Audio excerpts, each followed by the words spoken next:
मैं ऑफिस जाने के लिए तैयार हो रही थी, तभी मेरा फोन बजा। देखा तो पापा का फोन था। मैंने फोन उठाया। उधर से घबराई हुई आवाज आई, बेटा तुम्हारी मम्मी की तबीयत ठीक नहीं है, जल्दी से आ जाओ। मैं भी बहुत घबरा गई।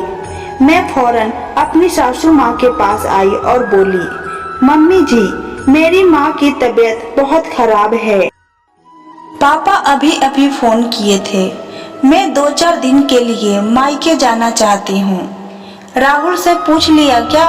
क्या कहा उसने? सासू माँ ने मुझसे पूछा। अभी उन्हें नहीं बताया है, वो बाथरूम में है। पापा का अभी तुरंत फोन आया था तो पहले आपको ही बताया है।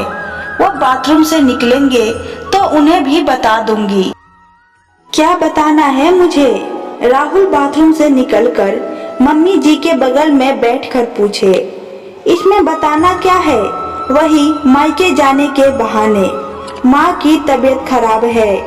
राहुल के तरफ देखते हुए मम्मी जी ने कहा, नहीं नहीं, बहाना नहीं है, मम्मी की तबीयत सच में खराब है।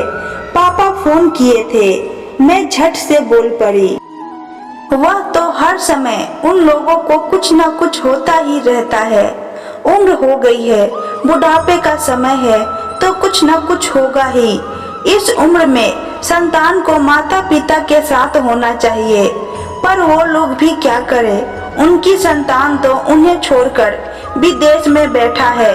सासू माँ मेरे को सुनाकर बोली, भैया सिर्फ कुछ सालों के लिए गए हैं, 3 साल पूरे हो गए हैं, 2 साल बाद वो वापस यहाँ आ जाएंगे। मैंने कहा, तब तक तुम लगी रहो। शादी के 2 साल हो गए पर तुम्हारा ध्यान तो वहीं लगा रहता है, यहाँ का तो तुम्हें कुछ ख्याल ही नहीं। शाम को राहुल के साथ चली जाना और मिलकर आ जाना।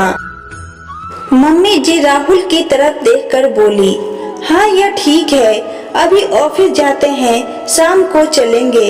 राहुल भी अपनी सहमति जताते हैं, लेकिन पापा कुछ घबराए लग रहे थे। मैं अभी जाना चाहती हूँ, हो सकता है मम्मी को हॉस्पिटल ले जाना पड़े। मैं घबराते हुए बोली। और तुम्हारा ऑफिस? राहुल मुझसे पूछे।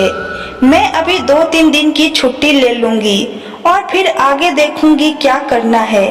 जरूरत होगी तो छुट्टी आगे बढ़ा लूंगी। लेकिन यहाँ का क्या?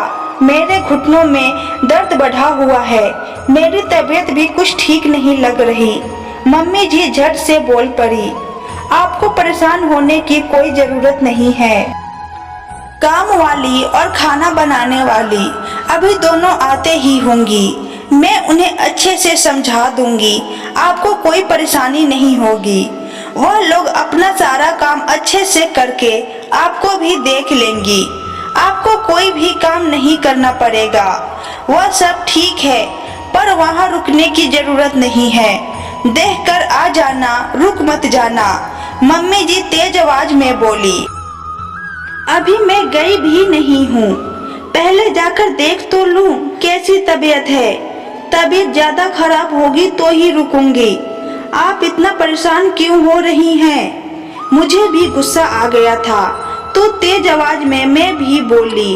एक तो मैं परेशान थी माँ की तबीयत को लेकर और यहाँ पर इतनी बहस। निधि, यह क्या तरीका है माँ से बात करने का? राहुल मुझ पर चिल्लाकर बोले। पर मैंने ऐसा क्या कहा? अरे इससे कुछ मत कहो, ये नहीं समझेगी। अपने मायके वालों के आगे कुछ दिखता ही नहीं इसे। मम्मी जी ने मुझे ताना मारा। मम्मी जी आप ही तो माँ हैं, अगर का आपको कुछ होता है तो क्या हम आपको छोड़ देते हैं? मैं गुस्से में आकर बोली, आपकी अच्छी तरह से देखभाल करती हूँ ना, फिर अपनी माँ को कैसे छोड़ दूँ मैं? राहुल गुस्से से बोल पड़े, निधि ऐसे क्यों बोल रही हो? यह मेरी माँ है, इसका सदा सम्मान करो। आज मैं जो भी हूँ सिर्फ माँ के बदौलत हूँ। पापा तो बचपन में ही ऊपर चले गए थे, माँ ने ही अच्छी तरह से पालन पोषण किया, मेरा पढ़ाया लिखाया, तभी मैं इतनी अच्छी जिंदगी बिता रहा हूँ। मेरी जिंदगी में माँ का महत्व बहुत ज्यादा है और मेरा फर्ज भी है कि मैं अपनी माँ का जिंदगी भर पूरा ध्यान रखूं।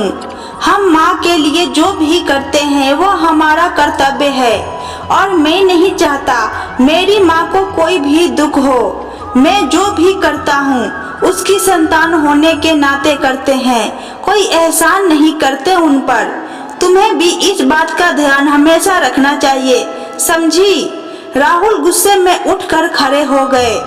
कमरे का वातावरण तनाव से भर गया। अरे यह क्या समझेगी? मायके में संस्कार, व्यवहार, रिश्तों का महत्व सिखाया गया हो तब ना। मम्मी जी व्यंग्य से बोली। नहीं मम्मी जी, मैं अब सब समझ गई। पहले थोड़ी दुविधा में थी, पर आप लोगों की बातें सुनकर माँ का महत्व और माता पिता के प्रति संतान का फर्ज को बहुत अच्छी तरह समझ गई। मैं एकदम शांत स्वर में बोली, राहुल, मैं माँ के प्रति आपका विचार जानकर बहुत खुश हूँ, पर जो बातें आपने अपनी माँ के लिए कहा है वह बातें मेरी माँ पर भी लागू होते हैं। मेरी माँ ने भी मेरे लिए वह सब किया है जो आपकी माँ ने आपके लिए किया है। आपके मन में आपकी माँ के प्रति जो भाव हैं, मेरे मन में भी वही भाव अपनी माँ के प्रति है। आपकी माँ और मेरी माँ में फर्क क्या है? माँ में भेदभाव क्यों? माँ तो माँ है, आपकी हो या फिर मेरी, फिर उनके प्रति फर्ज निभाने में भेदभाव कैसा? मैंने एक गहरी सांस ली। कमरे में सन्नाटा छा गया। तीनों चुप हो गए। थोड़ी देर बाद मैं बोली, मैं जा रही हूँ और जब मम्मी की तबीयत ठीक हो जाएगी मैं आ जाऊंगी। आप लोग अपना ध्यान रखिएगा। फिर मैं कमरे से बाहर जाने लगी। तभी, रुको निधि, मैं भी तुम्हारे साथ चल रहा हूँ। राहुल मम्मी की तरफ देखकर बोले। मम्मी जी भी हाँ में सर हिलाकर अपनी स्वीकृति प्रदान दी।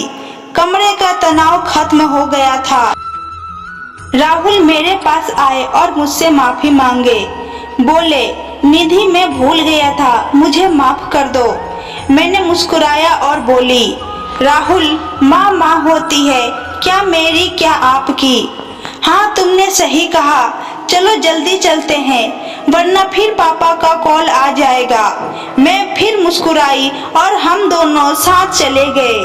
आशा करती हूँ आज की कहानी आपको पसंद आई होगी। कहानी को पूरा सुनने के लिए आपका बहुत बहुत धन्यवाद।